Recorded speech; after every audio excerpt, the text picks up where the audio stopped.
How's the bacon, did you say? Batistuta! Oh, what a fantastic hit! Roy Keane on Haaland. Here's Sancho. Aguero! I swear you'll never see anything like this ever again.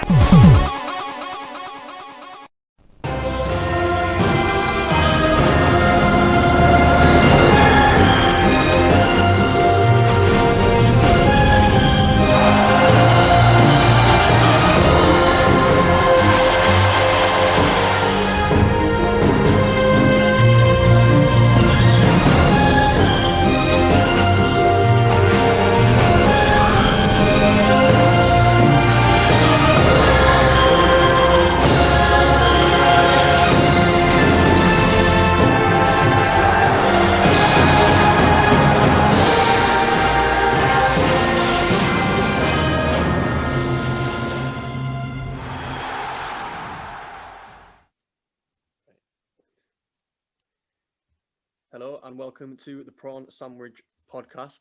I am your host, Dylan McKenzie, this week, joined by the usual guests of Jamie Jackson and Nathan Cupid. Hello, guests. Guests, I host. Love it. Love it. Ciao. It's our latest pod we've ever recorded, man. Gives I us know, time off. it's a late one today. I'm trying to open up a whole business this week. I'm knackered. Sorry, hosts. Anyway, we're joined by no guests this week, as we're going to do a tournament episode as we come near the end of our series. We're going to do World Cup 2006, personal favourite of mine. That's why I picked one to do it. Any just quick thoughts on it, lads, as a tournament in the whole? I really enjoyed it at the time. I was 17, so I was able to go and watch games in the pub properly for the first time in my life, like while the tournament was on.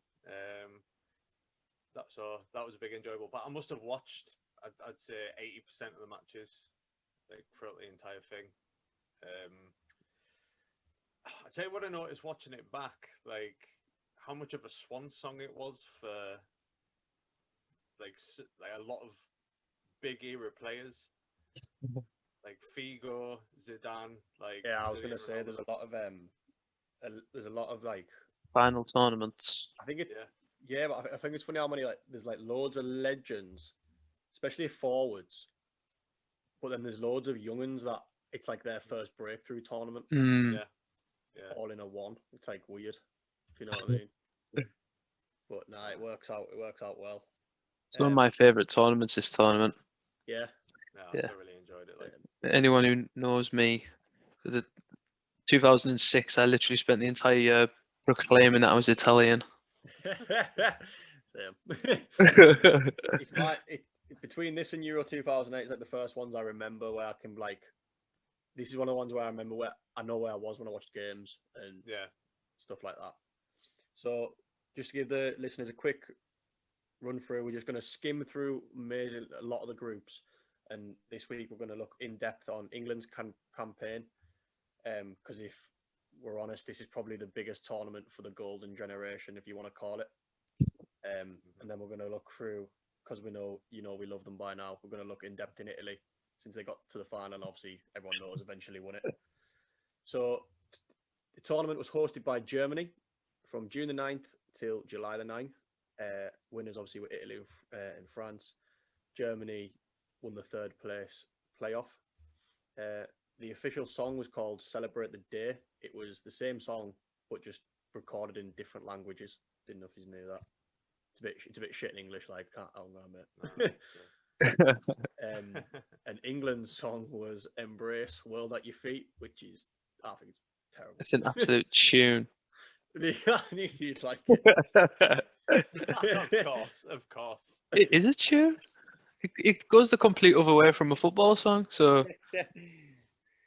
32 teams. Miroslav Klose, young Miroslav Klose, finished top scorer with 5 goals. Best player voted in the tournament was probably decided before the tournament even started, was Zidane, since it was going to be his last game of football, whenever that was to come. Best young player was Podolski. So we'll just fire rapidly through the groups, like I said. On the sheets here. So, Group A consisted of host Germany, Ecuador, Poland, and Costa Rica. Started off with how tournaments should be started off. I know they've changed it the last few times; it's been shit. But with the hosts kicking off, and they beat entertaining game, beat Costa Rica 4-2. The second game, Ecuador. Can't really remember massively, but it sounds like a bit of a shock, beating Poland 2-0. Then next game, bit of a rivalry. Germany beat Poland 1-0.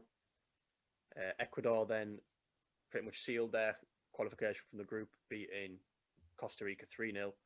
Then Germany dismantled Ecuador 3-0, and Poland beat Costa Rica 2-1. So you got Germany and Ecuador qualifying for the next stage. Group B, we'll miss that for now. That's England's group. We'll go on to that. Sorry, Dill. Sorry, Dill. I was just going to say on that group A, watching it back, totally forgot that Paulo Wanchope played in this World Cup. I don't want to say anything. He scored 2 goals in the group stage. I don't want to say anything because I love Paulo Wanchope. Nah, I'm going to skim through, but like anything that stands out, just fire in, just chip in, like stuff like that, definitely. And also, the Club World Cup episode. Can you remember, like, fucking hell, that Augustin Delgado that was shite at Southampton had a great tournament there. Scored another 2 goals in this World Cup as well. Yeah. Like I said, we'll skip through Group B because we'll go on to that in a bit. So Group C was in a very attack-minded Argentina squad, Holland, Ivory Coast, and then Serbia and Montenegro before the divide. Argentina beat Ivory Coast 2-1. The Netherlands then beat Serbia and Montenegro 1-0. Then, I don't know why, I totally forgot this game until I watched it back. Argentina absolutely dismantled Serbia and Montenegro 6-0. Yeah. I'm sure we'll talk about one of those goals on the end. Netherlands with another legend, like we're saying, bowing out. Pretty much Van Nistelrooy's playing for them with a young Van Persie. Beat Ivory Coast 2-1. Then the 2 group runners draw 0-0 in Holland and Argentina. And Ivory Coast get the first World Cup win with a 3-2 win over Serbia and Montenegro. So, as you would think, Argentina and the Netherlands go through. Yeah, Argentina's squad was mad that World Cup, like. So attack-minded, eh? Yeah. Messi wearing the number 19.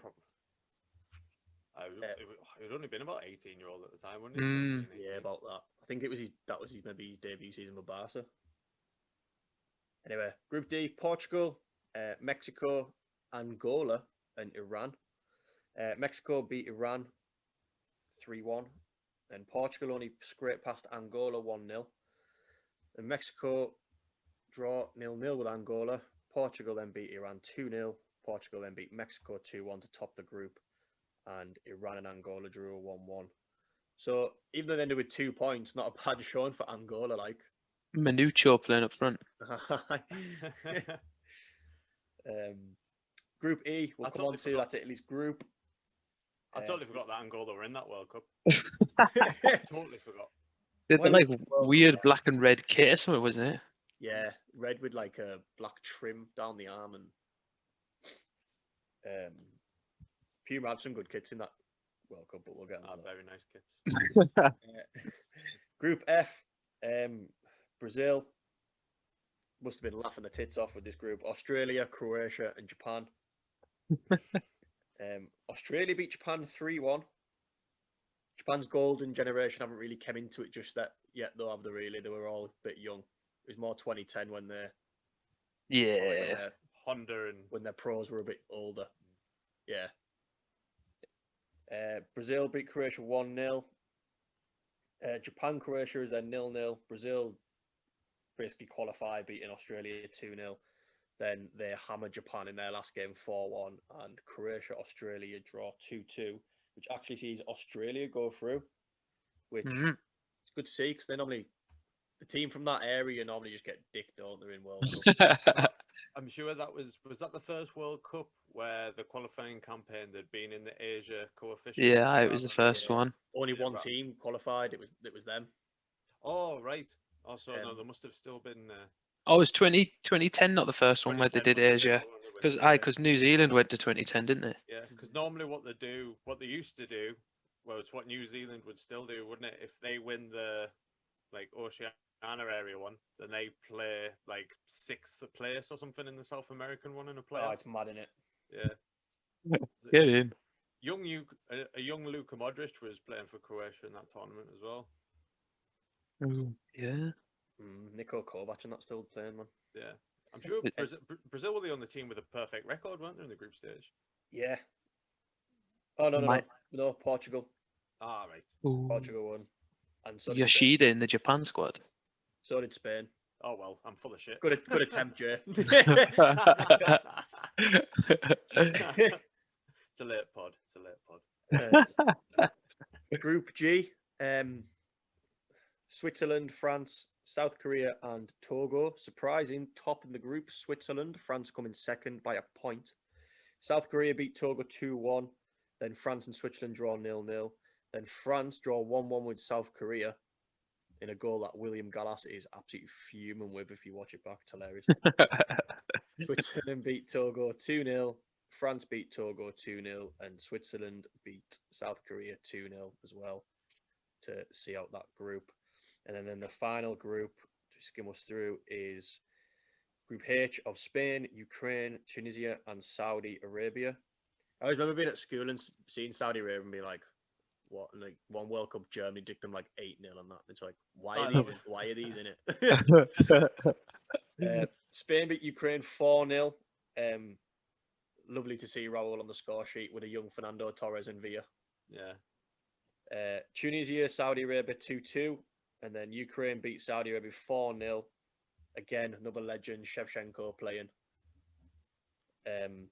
Spain then beat Tunisia 3-1. Spain only beat Saudi Arabia 1-0, but must have rotated with all been qualified. And Ukraine see their qualification through with a 1-0 win over Tunisia. Tell you what was mad in that group? Xabi Alonso scoring a header. Oh, yeah. Yeah. Sneaking a header in a front post from a corner. What else was right about the entire group stages, right? When I was looking at, when I give you the question of favourite goal, and I found a video on YouTube and it was every goal from the tournament. The amount of handball pens there is, man, for the defenders just punching the ball in the air. There was like 4 in the group stages. It was like, why do they keep punching it? Like, the other stupid ones where you're like, what is he doing? Yeah. I was just like, wow.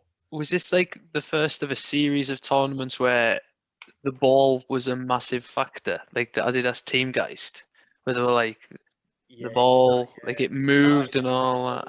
Yeah, is that the one that Oliver Kahn designed, or was that 2002? Oliver Kahn was he designed one of the balls, didn't he? I'm sure Oliver Kahn was not Jabulani. Jabulani. And then all the keepers were like, why has he created an unstoppable football? Why have he sabotaged us? That's what he wants. Right, lads. So we'll go in depth now a little bit more. Don't really listen, won't bore you too much, but with England's campaign, as this was, like I say, you could argue from 2000 to 2006, but I think this was the tournament where you were like, right, we finally got the balance on the wing because we found a left winger in Joe Cole. We were the bookies' favourites to win the tournament going into it. Yeah, you've got a bit of balance in midfield. We've stopped dicking around with 4-4-2 as much. We've got Scott Carson as one of the 3 keepers. Well, I'm about to just read the squad out before we go in depth. And I bumped into him in town about a month before the World Cup and was like, "Oh, well done on getting in the World Cup squad, pal. Got his autograph and that." Class, pure jealous. He had a few young players in the squad. When I was looking back at the squad, you had under the age of 23, you had Jermaine Genius, Stuart Downing, Aaron Lennon, Scott Carson as mentioned, and the obvious one who didn't play a minute, Theo Walcott. Scott Carson was the only one in the squad with no caps at the time. But even that, a lot of the basic squad weren't old. Carrick 24, Hargreaves 25, Wayne Bridge 25, Joe Cole 24, Rooney 20, John Terry and Ashley Cole only 25. So that was like proper peak for us. Mm. Can I just say something about that squad though? Like, Rooney got injured on the last day of the season Against Chelsea. Yeah, done his metatarsal in, so like he was nowhere near fit, and it was like obviously when we'll come into the games. Owen had barely kicked a ball for Newcastle the previous season, and he took him as one of the strikers. And as always seems to happen in England squads, only 4 strikers were picked. Ever get taken, yeah. The other one was Peter Crouch, which was fair enough. His record for England was absolutely class. Yeah. And the other one was Theo Walcott, who was like 17-year-old and hadn't kicked a ball in the first team since January move to Arsenal. They had Darren Bent left at home, who had just had a great season for Charlton, getting like 18 goals or something, and Jermaine Defoe as well, who I remember being a little bit upset at the fact that Defoe and Sean Wright Phillips never got picked. Yeah, Wright Phillips never. I really wanted Wright Phillips to go. It was either Wright Phillips or Lennon, wasn't it? Yeah, that was pretty much it. That was the decision.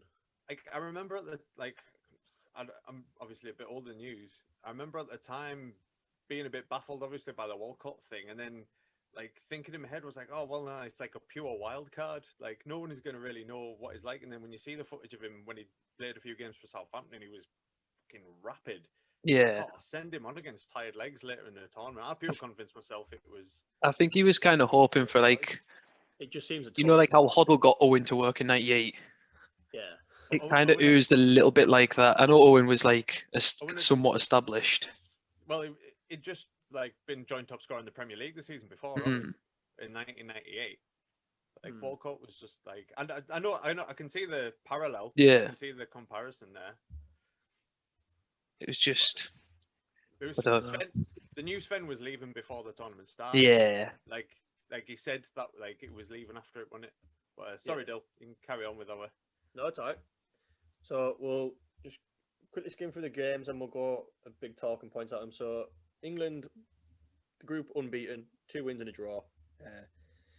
Unconvincing in the first game, beat Paraguay 1-0 with an own goal. A lot of Frank Lampard shooting from outside the box in this game. Yeah, a lot of it. Owen Hargreaves, man of the match. Hopefully, for good of England's sake, the other game between Trinidad and Sweden was 0-0. So got them off to a good start, really, getting a 2-point gap already. But they started with a 4-4-2 in that game, which was, it's understandable when you're playing a team. So just for listeners, that was another thing I always thought when I look back at it, I thought, goalkeeper Robinson, he was all right then, but not assured like you would think. But it was Gary Neville right back, Ferdinand Terry, Ashley Cole, Joe Cole, Lampard, Gerrard, Beckham, Owen and Crouch, and subs came on that game were Downing for Owen and Hargreaves for Joe Cole.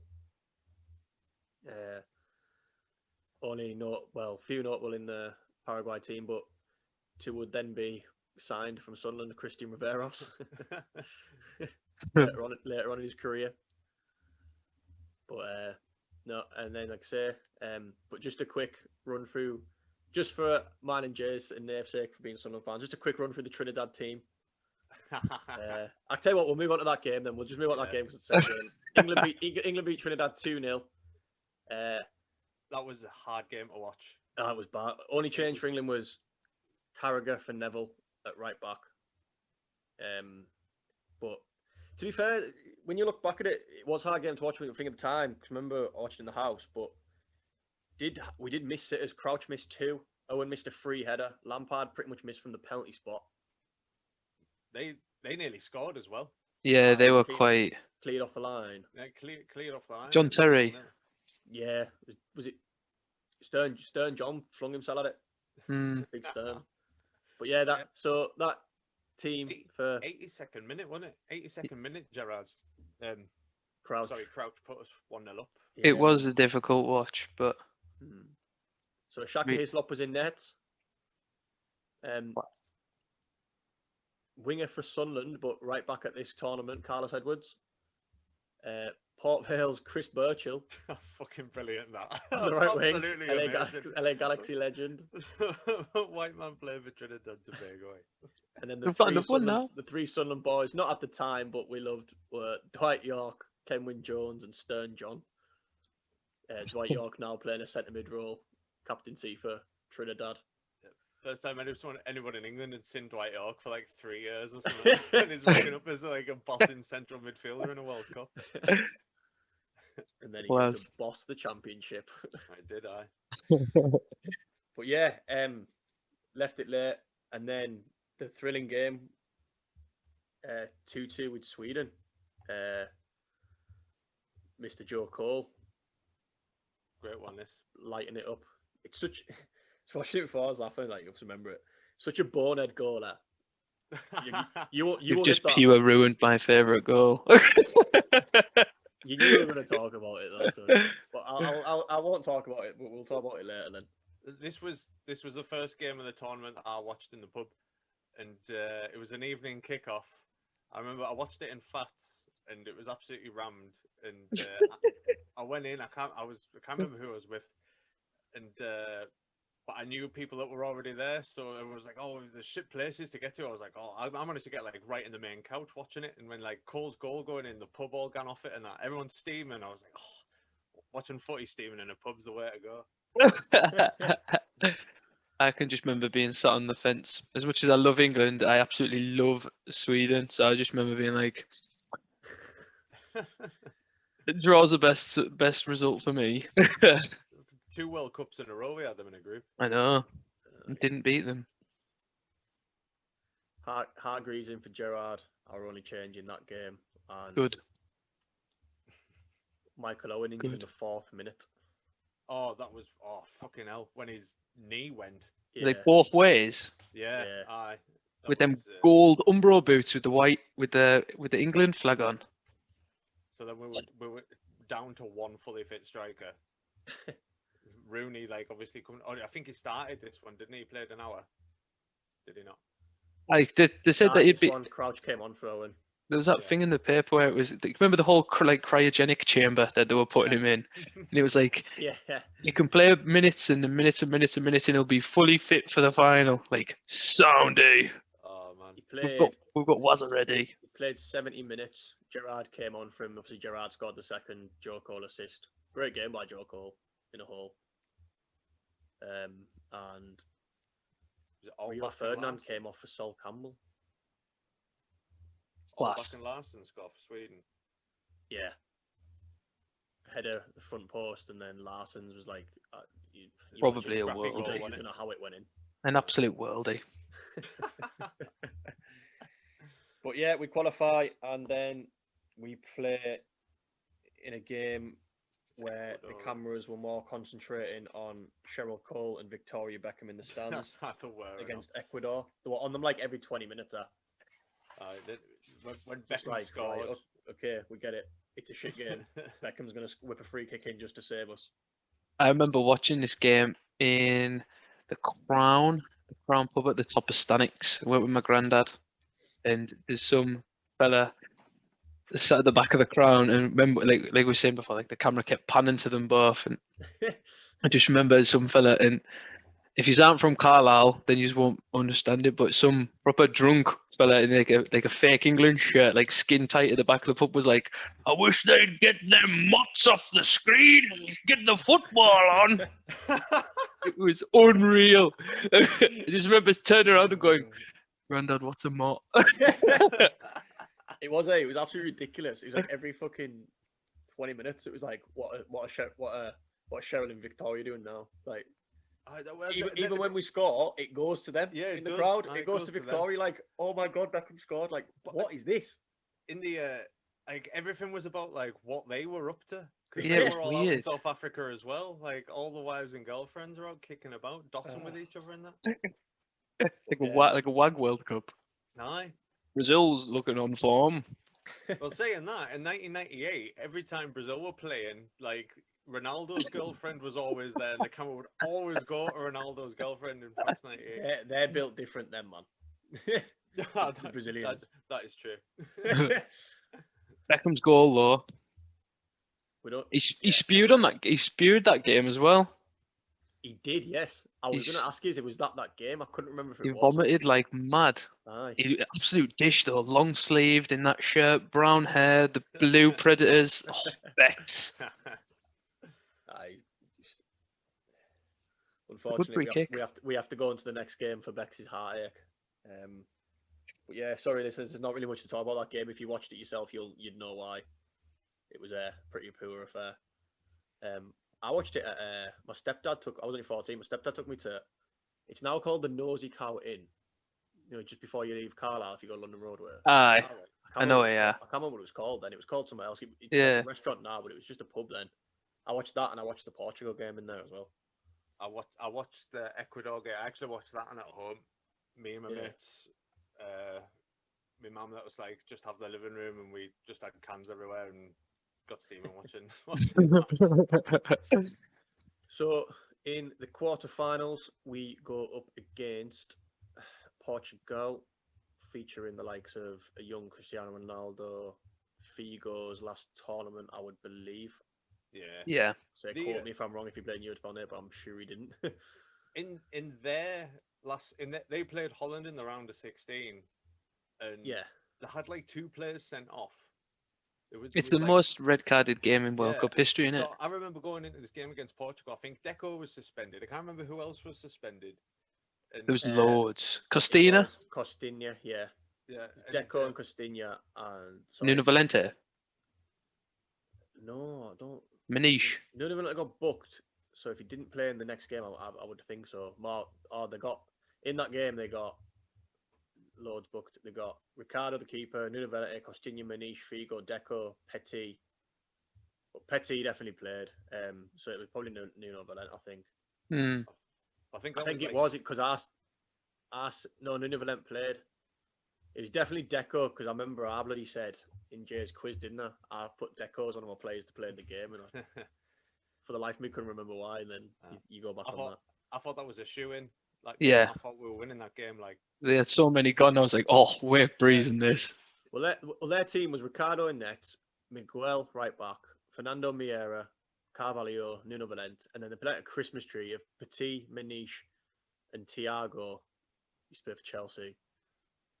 Figo, Ronaldo behind Pauletta. Subs that came on were Simao, Hugo Vaiana, and Helder Postiga.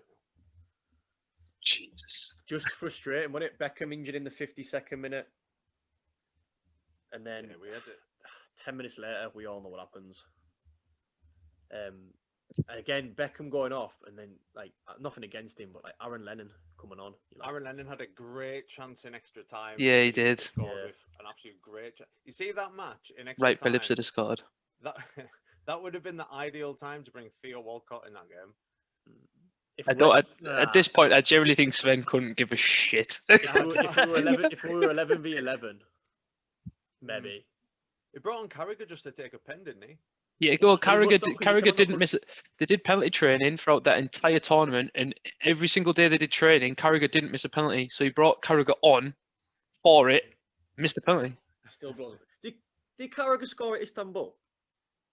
No, he didn't take a pen there. He didn't take a penalty. That's what I'm saying. That blew my mind. Like, we weren't blessed with penalty takers, and then like the 2 who missed, the sweetest strikers of the ball that the Premier League's maybe ever seen.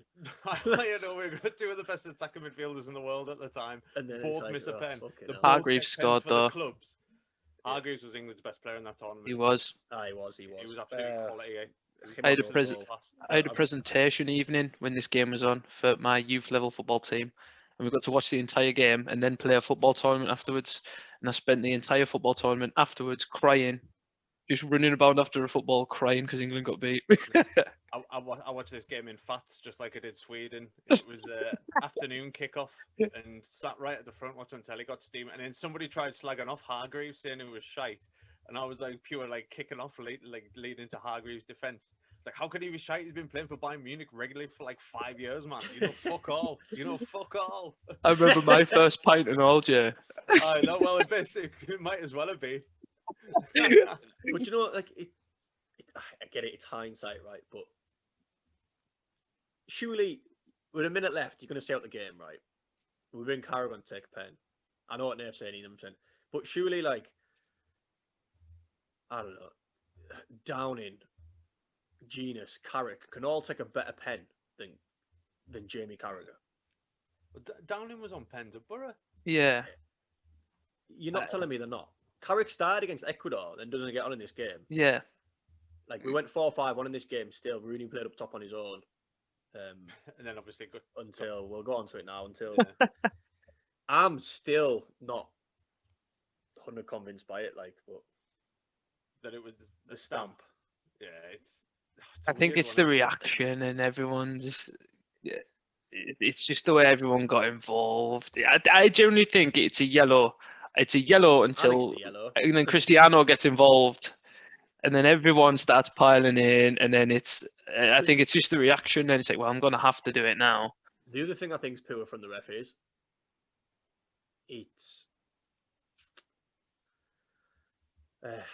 he could have controlled the situation better because it's a blatant foul on Rooney and he plays the shittest advantage you've ever seen.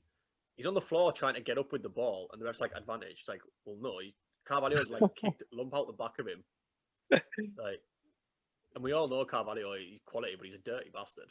Yeah, and you've also got to look at like their antics in the previous round against Holland. You know what I mean? Like how I don't understand. Like we can sit here till the cows come home, but it's not going to give us the trophy, is it? No. Rooney was clearly frustrated. He wasn't fitter. Like, oh, you can tell. You could tell. He didn't play well in the minutes that he was on the pitch. Yeah, exactly. And you got to think that, like the two years before that, he was like the star player for us. The Euro 2004. You know what I mean? And the whole country's resting on his shoulders again at the age of 20. It's ridiculous. And there's no Defoe. That's where we end it. And we also end our, romantic spell with Sven. He departs, and then we don't qualify for the next tournament. With Sven's number 2. Yes, Sven's number 2. Let's have some change. No. He's got to a European Cup final with Middlesbrough. The big Sam, man. Anyone at that point, man. Jesus Christ. Well, any other comments on England, lads, or can we move on? Can we go back to the romantic bliss? Yeah, it's the last tournament that I was really before 2014 Euro 2012 was the first time that really kickstart my love for England again. Yeah. But that was the last tournament where I was like, I'm so determined that we're going to win it, and then cry like a little girl when we lose. And that was me. I was like, no, I can't do this again. I can't do this again. We didn't qualify for 2008. I took it pure personally 2010 when Darren Ben didn't go and just fucking hated Capello. 2012, I went into it not asked, but I got a little bit, back, like you say, Nate, like, yeah. It's because Roy picked Julian Lescott, and I was like, we're winning the tournament. Yeah. I don't know the mint navy blue away kit and all. Yeah. It took me till the 2018 World Cup to kind of, and it, like around about that time where Southgate was picking a lot of younger players, and finally all this old guard of failure had finally stopped playing for England. Gerrard and Lampard. That I absolutely love Frank Lampard, but like when he was 35 and still getting called into the England squad, and stuff like that. Yeah. And Gerrard as well. Like we just had to move on. Every manager was the same, just picking them all the time. Names over talent at that point, wasn't it? And they were just synonymous with failure in the England side. Any other country that wouldn't happen. Wouldn't happen. They'd be gone, wouldn't they? Gone. But we'll move on and we'll get rid of negativity now and move on to our favourite topic. So coming into 2006, we won't bang about it because we spoke about in past pods. There was a little thing called calciopoli. The trials taking place during the World Cup. The tournament. surrounding a certain nation filled with stars, but still not considered win like anywhere near the favourites for it. Maybe, probably because of Carl Shopperly, but right, just bear with me while I read this squad out. Strong Palermo presence in this squad. It's absolutely beautiful. There's just a load of unrest between that squad as well because of it. Because the only team that never got affected, like out of the big clubs, was Rome, and you had lads like De Rossi and Totti that were looking around that dressing room like, we've nearly won a Scudetto, and teams like yous have been doing us over, and then it's like, can I trust you? And and this is what pisses me off, right? When I have to listen to the pundits on our national stations, like Ferdinand and Gerrard. Yeah, maybe there was a bit of interest because he played for Man U and Liverpool. Go fuck yourself, right? These lads pretty much all betrayed each other at club level, came together and won a World Cup. Yeah, exactly. Well, that, I don't give a shit if you Man United in Liverpool. We're two biggest clubs in England. Right, well, good for you. Like, it's not. That's not a thing. That's just a cop out. It's a cop out. 100%. It's a cop out. 100%. Agreed. And then you got Spain in 2010. Half the teams full of Real Madrid and Barcelona who like poke each other in the eye and scratch each other and kick each other. Exactly. But 4 games a year, get together. Let's go and dominate for 6 years. Well, even then, like the whole Calciopoli thing, and then is it Pisotto who used to play for Juventus? He tried to jump off Juventus headquarters and kill himself, and they flew back from Germany to go and see him. So, like, they had so much going against them, and they were actually on decent form on the way into that World Cup as well. Yeah. Right, I'll go through the squad, lads, just so we can salivate a bit.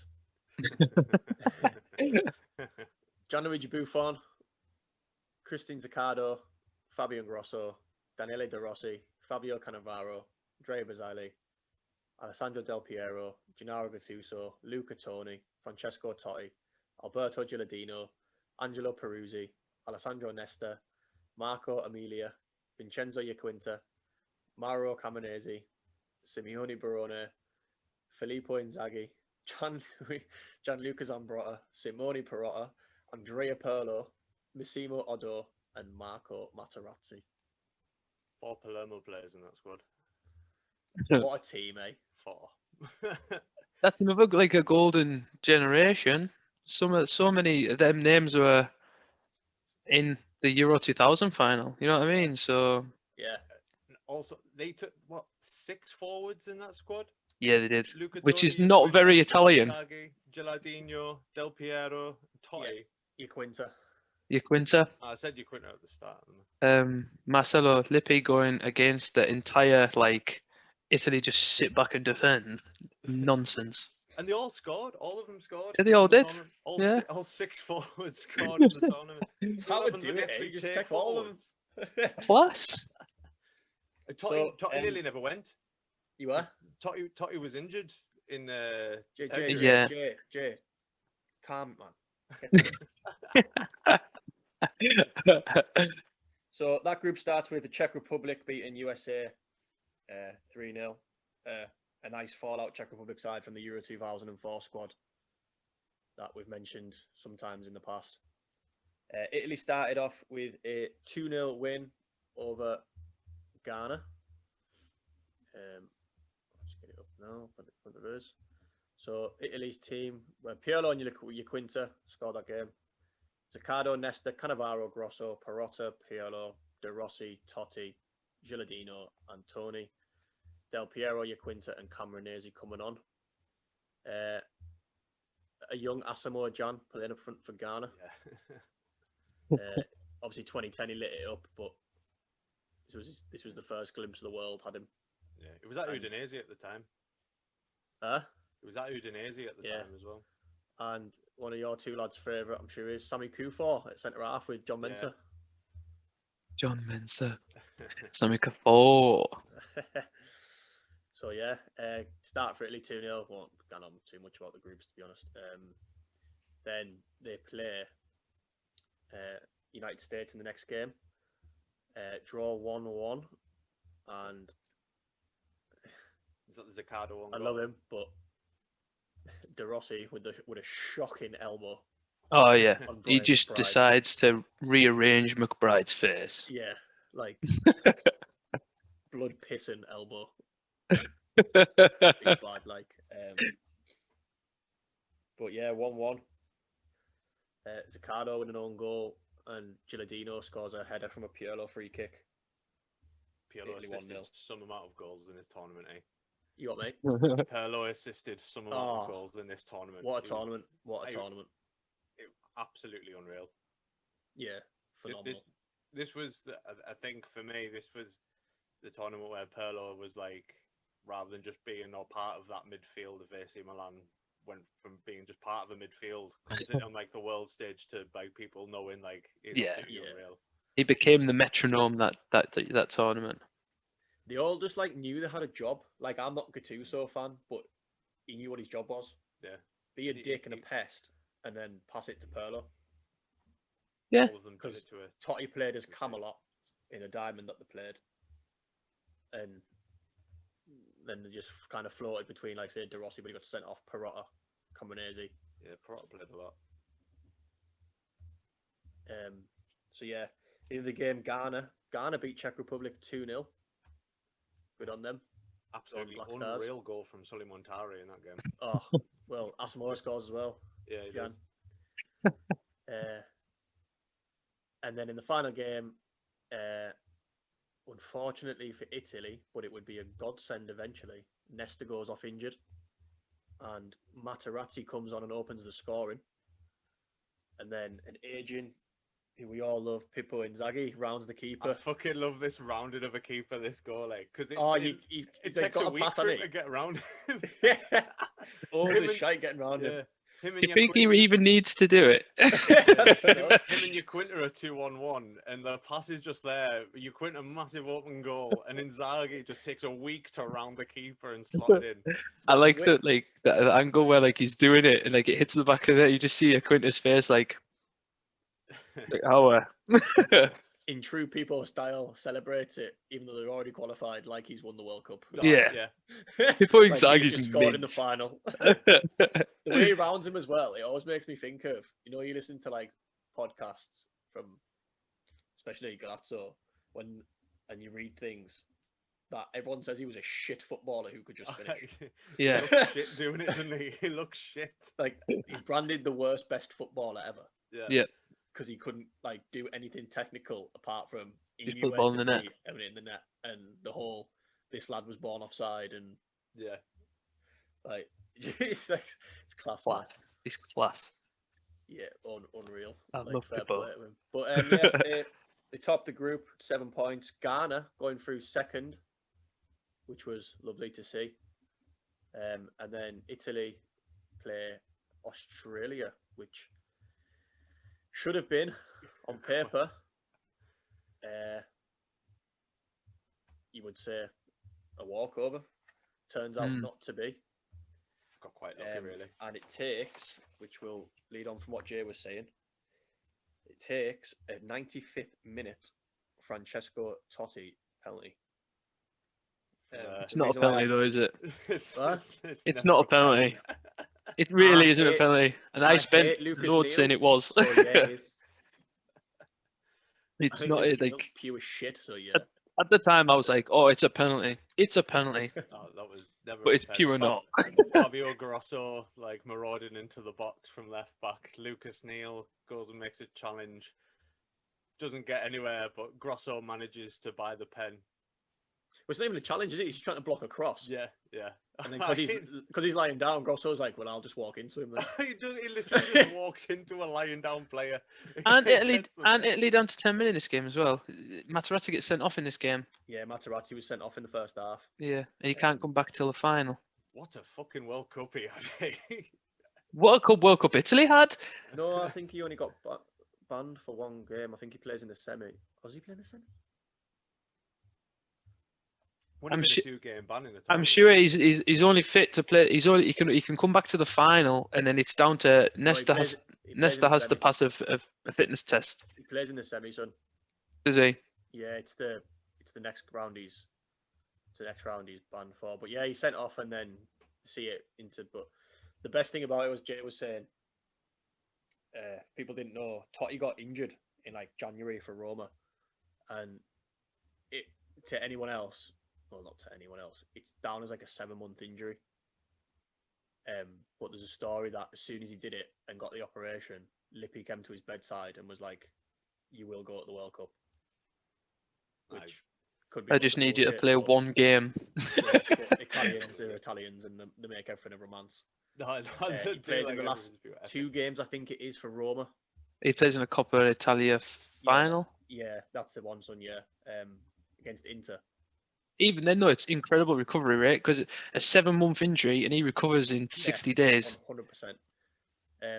There's like videos if you watch the I Am Francesco document. There's videos of Lippi at the Rome training facility. Not even watching him kick a ball, just watching him run. Yeah. And he's like, if he can run, he's going. And then It's just like he starts him in calm. It's not giving like I know it's different, but like Jay said about Rooney metatarsal, I would not Yeah. the ball. This guy like done his ankle and then he's like starting games and scored a 95th minute pen. Wayne Rooney can't go on his tiptoes, but it's like he can run around with like metal rods and fucking nails and bolts holding his leg together. But apparently Lippi was screaming from because obviously there's a lot of pen tags on that thing, Perlo, blah blah. Where Lippi's screaming from the touchline, Totti to take it, and what a pen it is as well. Like Schwarzer goes the right way, and he's not a small man. It's the camera angle as well. Like whoever did the camera for that is just give him a knighthood because it's mint where you just stare into his face. You're like, and then the suck in the thumb comes out, and Italy are into the quarterfinals. It's just the romance of that goal. It's quality, man. It's quality. Now we've kind of like caught up with the tournament. Are we mentioning like the other games? Yeah, I'm gonna go through who else is through. So, in the other round of 16 games, also we mentioned England beating Ecuador. Germany beat Sweden 2-0 with 2 Lucas Podolski goals. Young Lucas Podolski, number 20 in the tournament. Breakthrough tournament for himself, to be fair to the lad. He was an absolute monster he was a monster at international level. Oh, wasn't he? Oh, he was quality, man. what a left foot. Pod favourite and seen on Football Manager saves, Rafa Marquez puts Mexico 1-0 up against Argentina, but unfortunately Crespo and Maxi Rodriguez seal it for 2-1. Argentina go through after extra time. I take it we're not mentioning description of goals. Well, I didn't want to because goals might come up for our favourite goals. And we want to try. I thought it might have, but anybody who saw that World Cup knows which goal we're talking about. His winning goal. But we'll Portugal beat Holland in, like Nave said, the red card game. Manish with the goal. England beat Ecuador. Italy beat Australia. Switzerland, Ukraine is 0-0. The worst. That's game the worst. ever in a It's the World worst game. It's appalling. And Ukraine went 3-0 on penalties. Yeah. Switzerland missing all 3 of theirs, and Shevchenko missing for Ukraine. I'm sure there was no shots in that game or something. There was something ridiculous like that. Brazil beat Ghana 3-0. Ronaldo with his record-breaking goal at the time. Obviously, it's been broke by now, but I love the fact his last ever goal in a World Cup is him doing his little feint and then shimmying past the keeper. Yeah. In just true trademark Ronaldo fashion. His last ever goal in a World Cup was like one of his 70 where he's rounded the keeper. Yeah, like peak Ronaldo. Yeah. And you can tell it like he's not the Ronaldo that he was. No. Oh no, he's got a bit of weight, but he could still finish. Yeah, three goals in the World 3 goals in that tournament. Class is permanent. Form's just temporary. Class is permanent.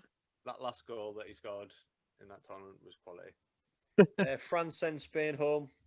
Young Spain side who would obviously conquer Europe in the next tournament. David Villa scoring a pen.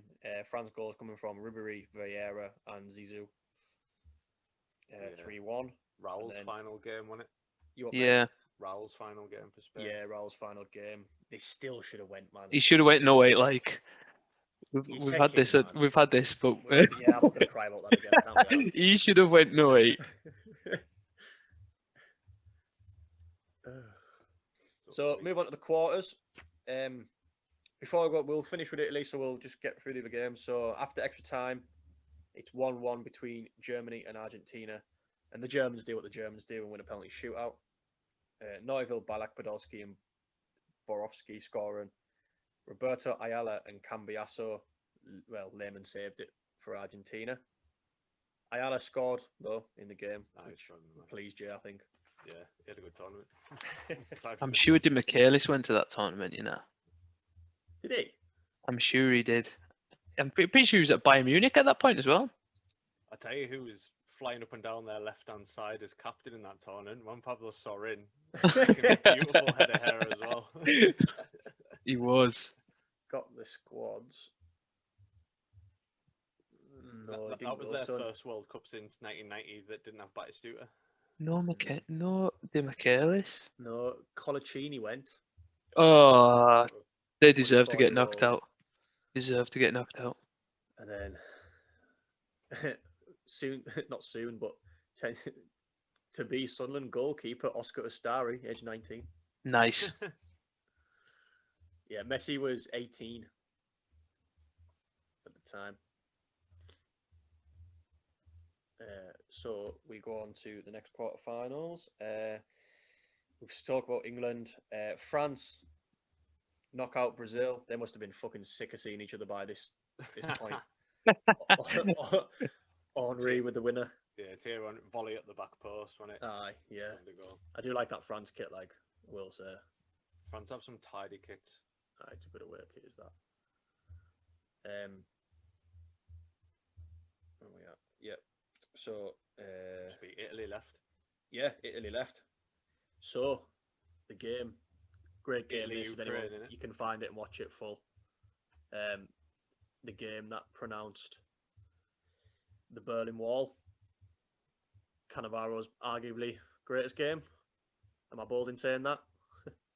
No, that's what got him his nickname, didn't it? Oh shit! But, Sorry, boys. I fucking skipped the game. I was on the quarters, man. That's why it meant nothing. Sorry, the dismantled Ukraine 3-0. Yeah. I went into the Germany game. The semi-final is when Fabio. Yes. Sorry. Ukraine game. Anyway, Italy dismantled Ukraine 3-0. Luca Toni with 2 goals. Luke Tony with 2 and Zambrotta. Yeah. Have you? I've sent you there. You can find this on YouTube. Listeners class. There was a pointless quiz, and when the lads got to the final pointless, it was named the Italy World Cup squad, which I've just done. They obviously had to get a pointless answer, and they got it right with Luca Toni. And as the pointless goes down to 0, the guy gives it the Unreal. It's absolutely class. But yeah, sorry for missing that game, boys. I got excited for the next game. But yeah, Italy dismantled Ukraine. It's non-event in it after Ukraine's 0-0 with Switzerland. Zambrotta with a goal, cutting in on his left. Class by Gilardino for the Tony goal though. For one of the Tony goals. The other's obviously a PLO assist. Well, obviously. Gilardino has some very good assists in that tournament. A good celebration as well, mate. You think about touching on the forwards that went. Obviously, we mentioned Totti and Del Piero, but the rest of them, Quinta, Gilardino, Luca Toni, and I know Inzaghi's played for obviously Juventus and AC Milan at this point, but the others, they've all came from Verona, Brescia, Palermo, throughout their career, Udinese. They proper had to graft to get themselves to better clubs. Yeah. Luca Toni was at Fiorentina at the time, and I know Gilardino was at AC Milan, but he'd only been there about a year. Luca Toni never really got a look in the national side till the year before. Well, he was playing in Serie B just 2 years previous. Yeah. He stopped scoring Serie B for Palermo. Unreal. Anyway, we'll go on to the next game. Should we just move straight on to Italy, Germany then? In the semi-final, France knock out Portugal 1-0 with a Zidane pen, a proper five-a-side one-step pen into the bottom corner from Zizou. Yeah, and then as I was saying, the Berlin Wall game, Cannavaro's best showing. A good 0-0. It's 0-0, but there's chances. It's entertaining. There's chance after chance. It's entertaining. Buffon's pulling off fucking worldy saves. Buffon's saving them. Zambrotta smashes the bar. But we'll just skip on to the 119th minute. And the most delightful 8-yard pass that you could arguably ever see. No look through ball. Basically, for this is Pirlo gets it, and 98% of the players in the world, and this is what he looks like he's going to do, will pass it back out to who's took the corner. The 2 German players even like go to try and cut off that, and he just goes zip in between the 2 of them, right onto Grosso's left foot, and he just whips it right into the far corner.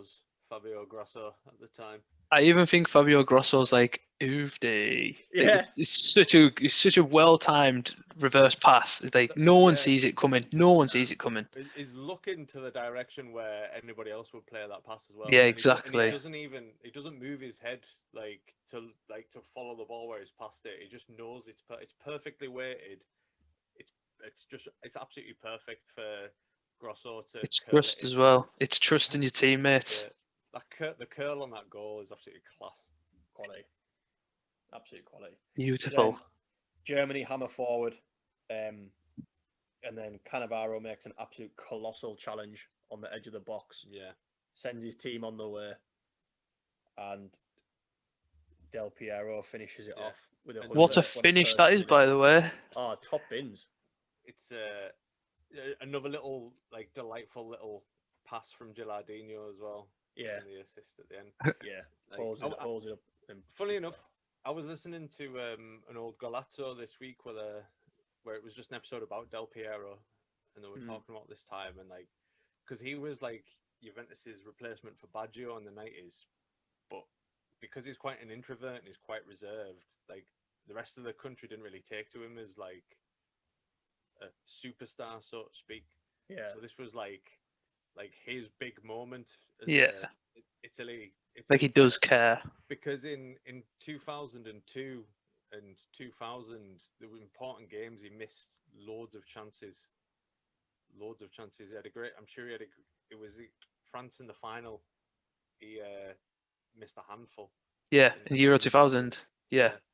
So this was a nice redeeming moment for Del Piero. It's the fact that he brings him on.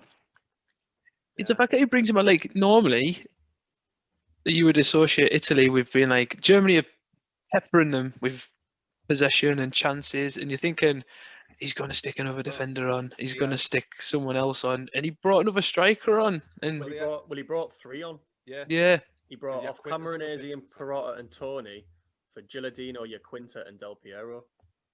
If that ain't gone for it, then what is? Yeah, exactly. They all celebrate together at the end because they're the 3 furthest forward. Yaquinta, Gilardino, and Del Piero. They're the first ones celebrating the goal. Unreal.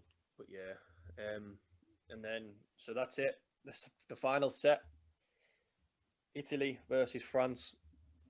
Calciopoli disgrace versus arguably the last game of the best midfielder in the world's career. I was on the Italy side, as you lads probably will have been. Yeah, 100%. Yeah, completely. 90% of the world were on the France side of just because it's Zidane's last game. Yeah, normal people's last games for their club. His is for his country. Yeah. I was already in a World Cup final. Yeah. I was already on the Italian side of it, but it was just this whole it's his last game, and I got the feeling after the semi-final against Portugal, it was kind of he expects it to be given to him, and I was like, nah, you've got to earn this, sunshine. He's not winning, not a chance. It had a fucking mint knockout stage of the World Cup. You know, the game against Brazil, he was unbelievable. We'll dive into it. We'll just skip this minute. Third place playoff, Germany beat Portugal 3-1. Schweinsteiger with 2. And unlucky goals. Well, it's actually his shot that's gone wide, which is deflected for. Yeah. So you can claim a half hat trick if you want. Nuno Gomez for Portugal. But I absolutely despise Felipe Scolari, so I was kind of piss off. Yeah. Anyway, Italy, France. I'll read for the lineups because it should be, but it's 2 world-class teams, really. Barthez in next for France. Sagnol, Thuram, Gallas, Abidal, Makelele and Vieira, Ribéry, Zidane, Meluda, and Henry. For Italy, it's Buffon, Zambrotta, Cannavaro, Materazzi, Grosso, Gattuso, Pirlo, Camoranesi, Perotta, Totti, and Luca Toni. Where did you watch it? 80 Wong's house. I watched it at home. I asked my mum and dad if they could take my sisters out somewhere for 3 hours so I could have the house to myself so I could watch it. And they duly obliged. I say at home, I was at my dad's. I think that's another reason why I wanted Italy to win, because the reason why I love Italian football is my dad hates it. He loves fast-paced football, and he thinks, "Oh, it's too slow, that shit." Like, and like when they won, I was just like on the end of the couch, just like, "You having that, Dad?" I think there was about there must have been like 10 or 12 of us, like all crammed into Adie's living room watching it. Remember when you could see 10 people in a one? 10 people in a room. But anyway, Zidane, Materazzi comes back, gives away a pen. He's a mad bastard, him. And we all know that Zidane Penenkas it off the bar. I don't think it crosses the line. No, it does. There's video footage. No, it doesn't. If VAR is in play, that's not given. It is like. It's not. I'm with Gigi. Like, no. Oh, Gigi's things are class to like say it didn't go over. Absolutely phenomenal. I like it. Like he grabs the ball in the lot. He's like trying to shit out him before he even takes it. He's like, "You're not even going to score, mate. You're not going to score." Yeah.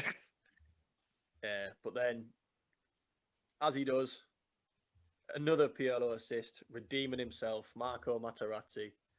And as you were saying, Jay, about Galazzo, I was listening to Materazzi's the other day again. A lot of fans didn't want him to go. Saw him as just like a hothead, and fair enough, he got sent off. He gave away a pen.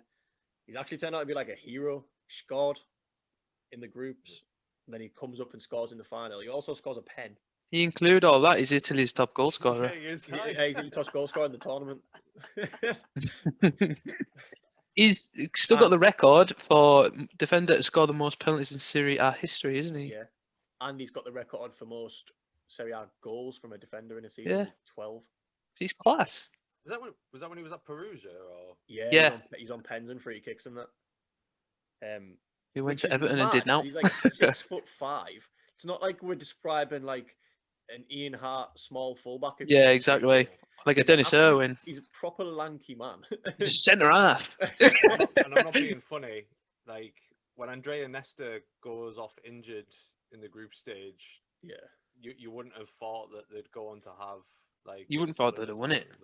Yeah. Even in the final, there was still a chance that Nesta was going to play the final, and Nesta was like, "Nah."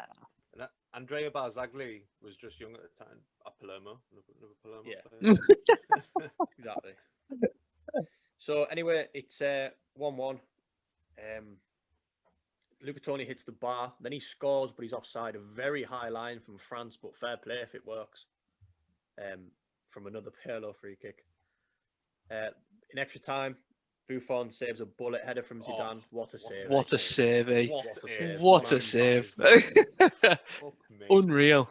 One hand, bang, and then GG. and then that man again. Marco's involved again. Zidane, he's tugging shirts with Zidane. Zidane turns and says to him, "You can have my shirt after the game. It's nearly done." And as he's jogging away, Materazzi says, "I'd rather have your horse sister." Shithousery at its finest. Which provokes Zidane to turn around, and we all know the infamous headbutt, which was actually the first ever kind of sighting of VAR. Yeah. Because I didn't know this. No one actually seen it. The fourth official got a video TV view of it and was like, didn't know what to do. Like, shit, he has like headbutted him, but none of us saw it. What did we do? And the ref took it out of his control and was like, well, he's headbutted him. It's the bit when Patrick. Right, to be fair. Well, to be fair, Zidane, he doesn't exactly do like a little like touch. Zidane goes all in, so it's a fair dues to him for that. Yeah. But like, it's the bit where like the ref's like, I don't know what to do. And then you see Gennaro Gattuso just like turns around. He's like, "Look at the screen. Look at the screen." And then he's like, "Red, red, red." You know what's the best about it all? Is Zidane's walking off and Dominic's like, bullshit, bullshit. Like, Dominic, man, he's just headbutting him clean in the windpipe. There's some veracity behind that. It's headbutting. unreal. His Like, last ever action on a football pitch as a player, man. And Pirlo's looking like you having any of that, ref? He got blamed for racism and everything. Materazzi? Yeah, he got blamed for race. Like, that's what the French were trying to say. Like, well, if Zizou lost his cool, it must have been like, because he's got the background with his family. Well, He's Algerian and that. Yeah, that's. I remember reading that at the time that it like. Yeah, it only didn't come out about 2 years later, where, to be fair to Zidane as well, he'd been quiet on it, and Materazzi had said to him like, "Can we quash this?" And like, "I'll say what I said," like the horse sister thing, and Zidane was like, "Yeah, that's what he said," but like the English press went to town on it. I'd have your horse sister instead. Christ. You said that on a Sunday morning to someone on the corner, you'd get worse than a headbutt. But he's arguably won his team the World Cup. We go on anyway. Nothing really happened after that because it was quite late in the game. It killed the energy a bit, didn't it? Yeah, I think Italy kind of maybe knew if we get to pens, we'll win this. Like, They can take it. Yeah. So Pirlo scores, Will Todd scores, Marco steps up and scores. Trezeguet misses, hits the bar. Then, not seen since his elbow, De Rossi. Yeah, Daniele De Rossi takes one. Aye. What a pen! It's an unreal pen. Toppest of top bins. Eric Abidal scores. Del Piero scores. Willy Sagnol scores, and then it's up to the last minute man, Grosso, to put it away. Lovely. For Italy. And the Azzurri lift the World Cup. Steens. Absolutely quality. Lippy's got his cigars out. Yeah. So Unreal. Boys, do you fancy a quiz on what we just talked about? Go on. Go on then. Go on then. We're going for a quick quiz. 10 questions like normal we've been doing. Pen and paper out. And then we'll go. I haven't got a tiebreaker. Ooh. I think on top of my head. I'll probably get rinsed anyways. I've got it now, sorry. Because I'll get an answer in my head and then go, oh no, actually it was this, and then the first answer will be right. I know, listening back to your Batagol one where you had Balbo. Man. Anyway, number one, how many cities hosted games at this World Cup? So Germany hosted it, but how many cities hosted it? I'm sure there was quite a lot. Number two, how many countries made their first appearance at this World Cup? And the technicality, Serbia-Montenegro doesn't count. And neither does the other one. That's a joint one. So it's literally just the ones who made their first. Do you know what I mean? Just first tournaments. Like Serbia-Montenegro, this was their only tournament as a independent from Yugoslavia. So they're not. I took them out, and I've took the other one. I think the other one's. I can't remember who the other one is. The other one was Yugoslavia, so I'll be Croatia and Serbia or something. I don't know, but just the five countries making their first appearance down as it. It was complicated, but I had to get it in. I'm stuck between.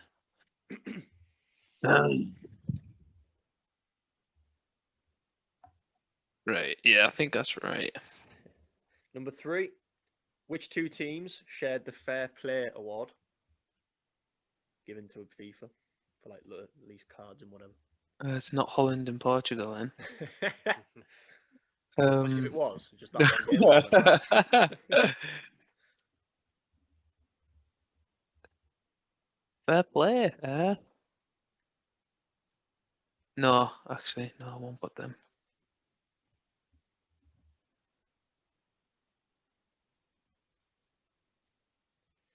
Number four. Yeah. Where were England ranked by FIFA going into the tournament? So in the FIFA World Rankings, where were England?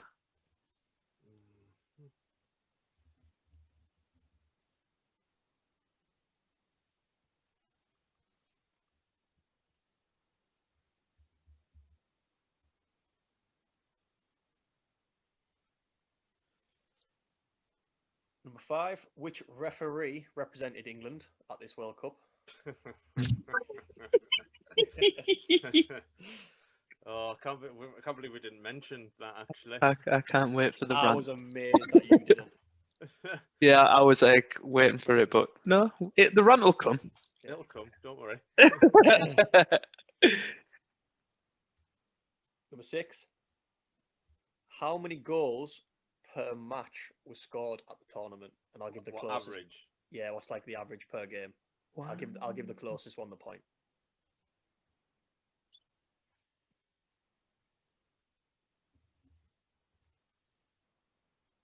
Jesus.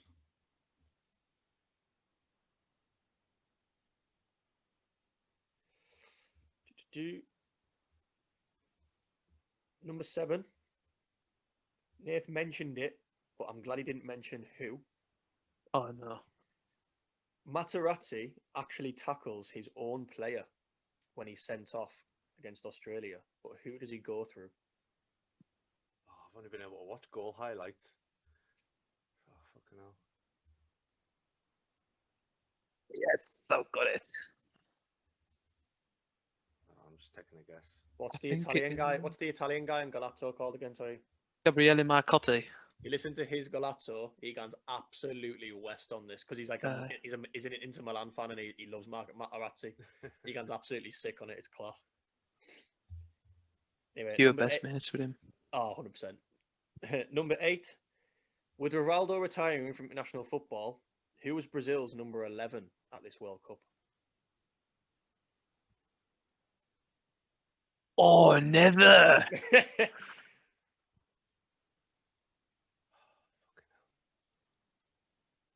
a hard one, that, ain't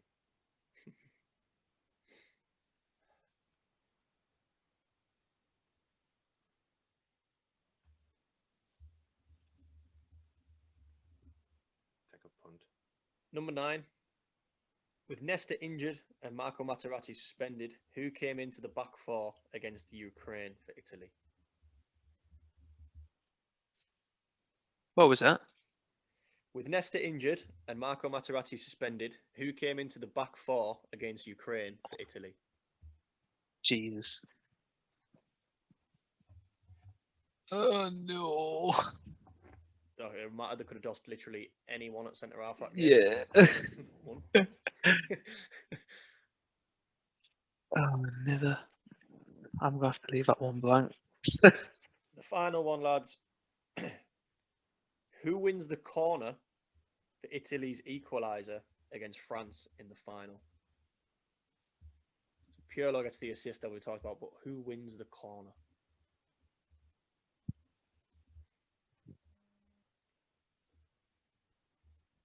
Educated guess.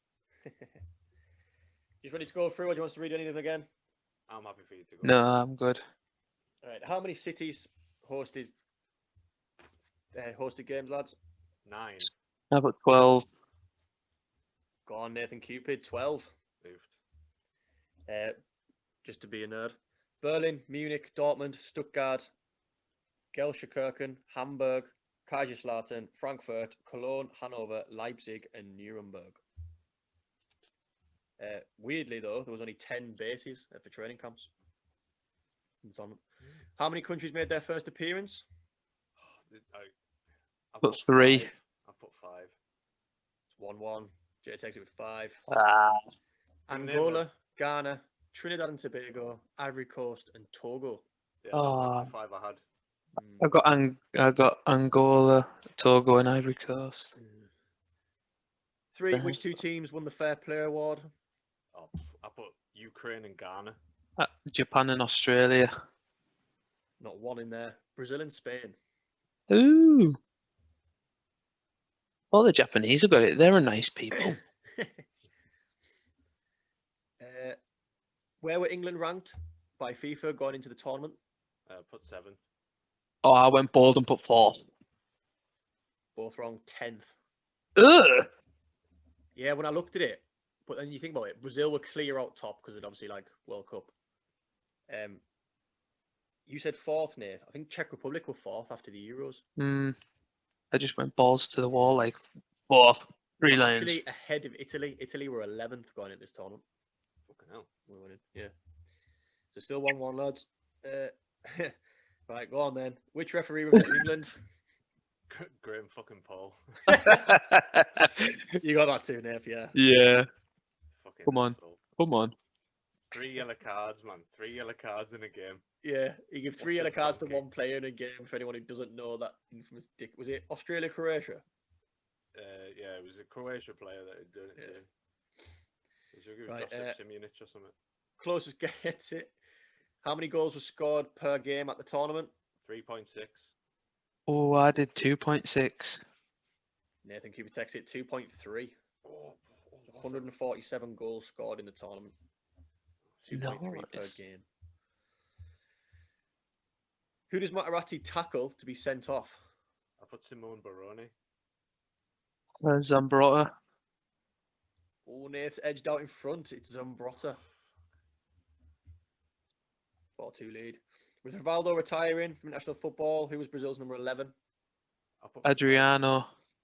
Did you put Jay? Fred.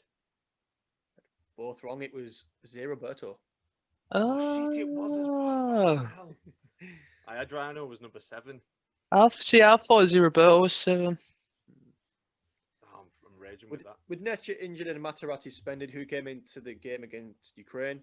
Andrea Bazzagli. Oh, fucking hell. I put Cameron Hayes here. Yeah, it's Barzagli. Bastard. And finally, to tie it, Jay, or to win it, Nath, who wins the corner for Italy's final equaliser? Mauro Camoranesi. Luke Tony. It's Camoranesi. Yes. Oh, no 4-4. way. Right, I've got a tiebreaker. Was Let it that last minute slip. equaliser? I've let it slip. Equaliser 4-4. So your tiebreaker, lads. Closest gets it.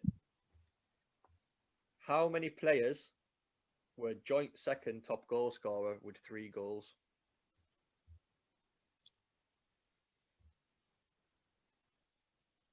I'm going to say 8. Do you have to name them as well? No. 3. Jamie Jackson takes it with a bang on 8. Oh. You had Hernan Crespo, Maxi Rodriguez, Ronaldo, Thierry Henry, Zidane, Podolski, Torres, and Villa. All scored. Definitely got Wikipedia off there. No one scored 4, and Closer topped it with 5. So well done, Jay. Let it slip. Ages. Let it slip at the end there. Let it slip. Absolute Zidane. I'm sure. He was Zidane. Have to walk away and look at the trophy. It's getting late for us, boys, so it won't give us too long. We're each going to go through a favourite goal and a favourite kit and then rack through our 11s. So your favourite goal, boys, from the entire tournament. Go on, Nath, you can fire us off, son. Joe Cole against Sweden. Love it. I cried when it hit the back of the net. It's like Grazie, isn't it? Just like a bonehead. Go on, you want it, that. Yeah, exactly. He just chests it and ping, and Peter Crouch is just like, what? And then he's in the crowd, and he's like, whack, and his arms are open, and then I cried because I was like, it's our year. It's our year. It's even the Sweden keeper's like, he's hit that. Yeah, Isaacson's like, eh. It's one of them like bonehead that hit it, and you're like, it's gone over, and then it goes in. You're like, shit. What a goal. Mine's Del Piero's goal against Germany in the semi-final. So is mine. Is it? Yeah. Yeah. I just sheer emotion of it. Yeah, my favorite Italian player of all time. He'd not been playing, not really been like getting much minutes in the World Cup, and he pops up with the winner there. Bins. The second. That's another reason why it's mine, because he's known that Lippi wasn't his biggest fan. Yeah. But knew he had to take him for sheer. He could do something, and then he does that. It's a finish as well, mine. It is quality. Like the close run second, because I think Jay wanted to mention it, was Maxi Rodriguez versus Mexico. His volley against Mexico was insane. What a fucking goal. Absolutely ridiculous. And Cambiaso's goal for Argentina, where the one that's like 90 touches. 22 passes before Cambiaso slices it in. Yeah. Beckham's free kick, man. Beckham's free kick. Another good goal I had down was Tevez versus Serbia. Pure nice. Yes. Yeah. Nutmeg. Yes. Nice little tackle to keep it going and then finish.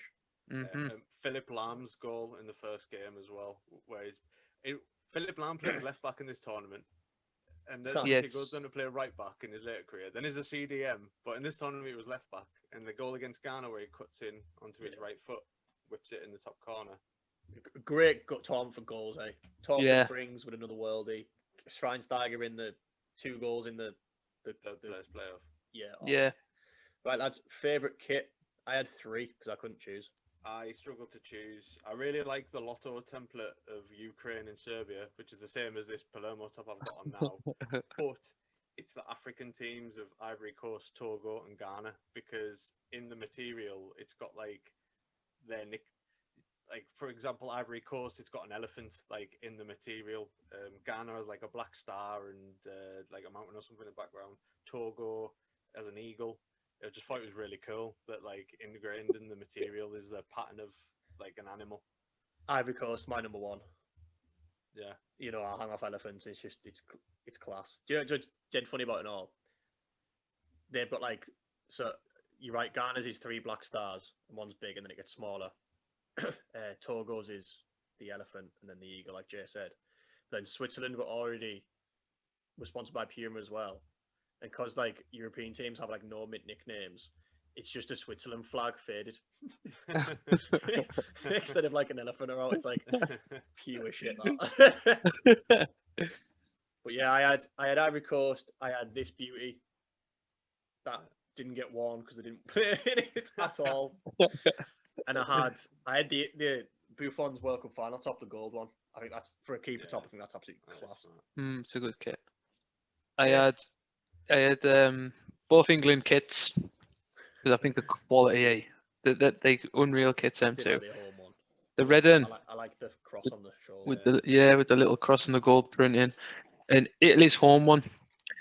I loved it that much that I bought, the tracksuit, the presentation tracksuit, where it's got Italia on the back. I bought that tracksuit because I couldn't find a shirt in JJB Sports, so I bought the tracksuit instead. The printing on the numbers was so cool.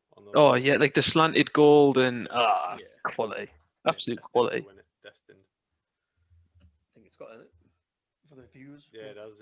Yeah. Quality, man, class. Right, lads, we'll bash through our 11s like we always do. It's our so like all the tournaments in the past we've done like favorite that didn't come on. I actually went for this tournament since I remembered it. Don't know about you boys. I've picked players that are pure loved in the tournament at the time.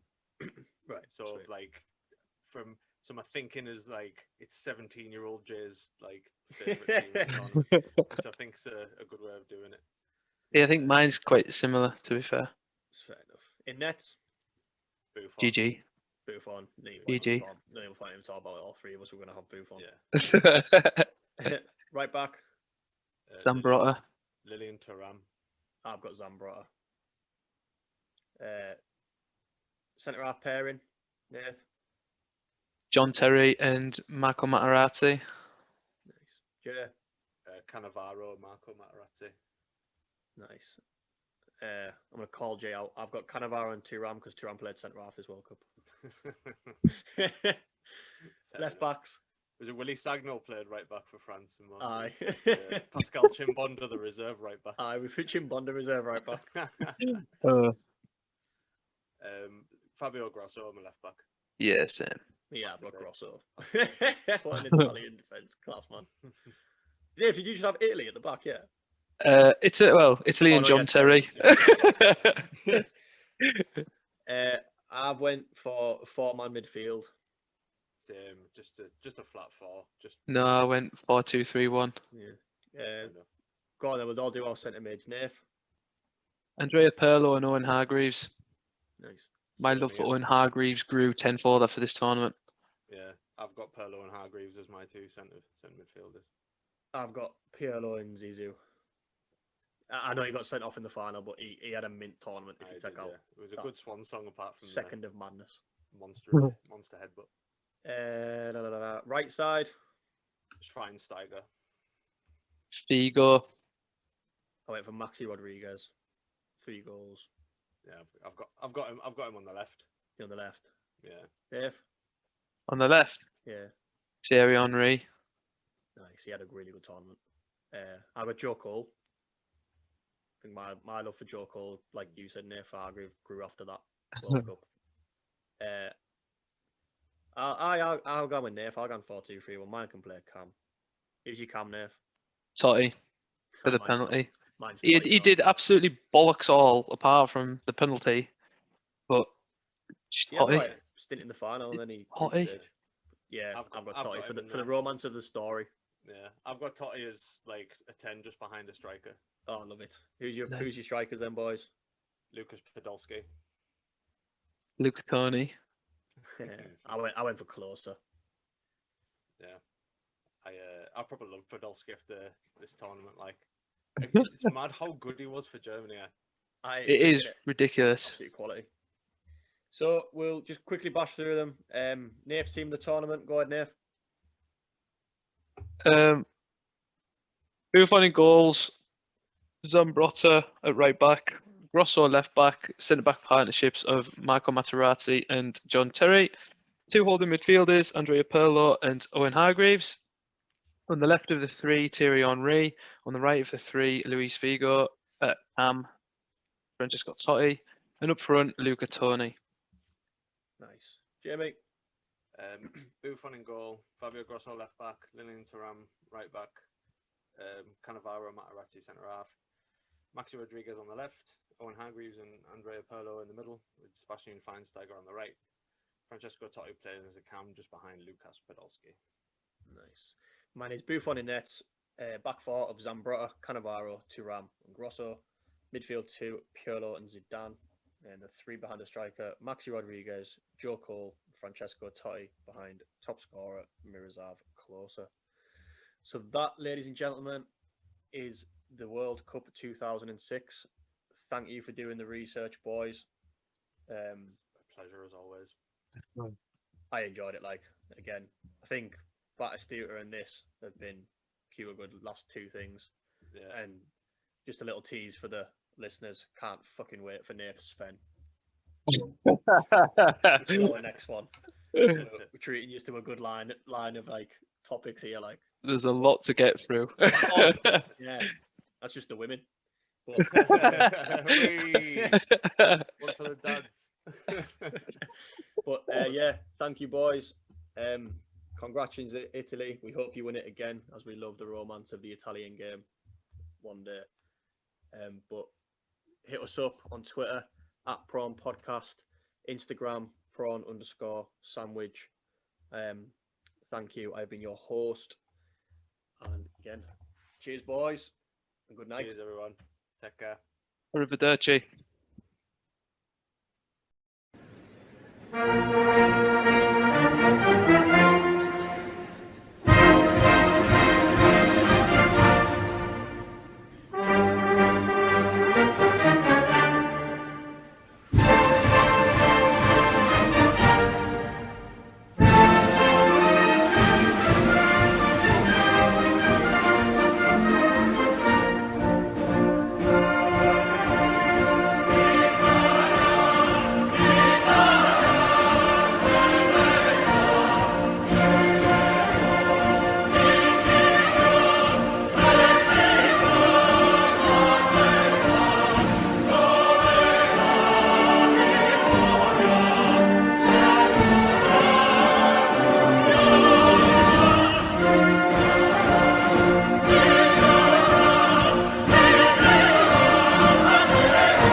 How's the bacon, did you say?